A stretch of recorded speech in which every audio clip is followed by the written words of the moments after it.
Dans le rapport de travail, le Premier ministre Li Keqiang a présenté les acquis de 2018. Le PIB a connu une croissance de 6,6%, la réforme et l'ouverture ont réalisé de nouvelles percées et les conditions de vie de la population ont continué à s'améliorer.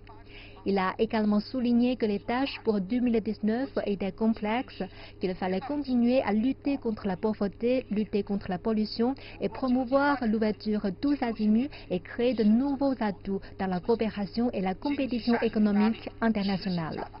J'ai bien suivi surtout les questions liées à l'emploi.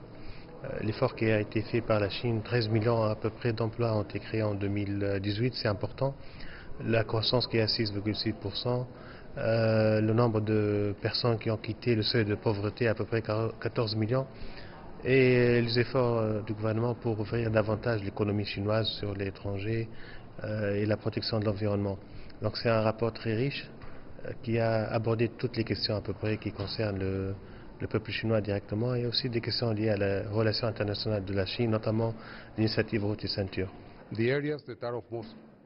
Les domaines qui sont les plus intéressants pour le Mexique sont liés à la croissance, la stabilité, la coopération internationale et les directives pour les différents secteurs en Chine sur la manière de maintenir un progrès économique durable pour mener la lutte contre la pauvreté, contre la corruption, parce que nous pouvons tirer des leçons de ce travail. Nous pouvons aussi bénéficier directement de l'expansion du marché.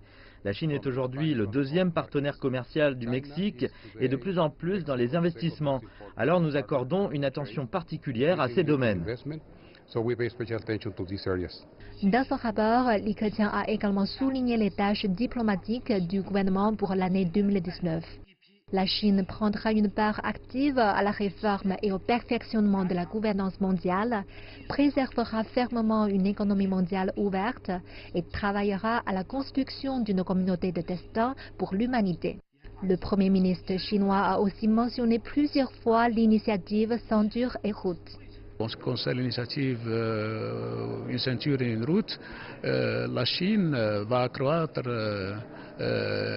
l'importance de cette initiative auquel bien sûr un grand nombre maintenant de pays ont adhéré et qui va permettre bien sûr d'accroître la prospérité, de partager la prospérité atteinte par l'économie chinoise avec les autres pays partenaires.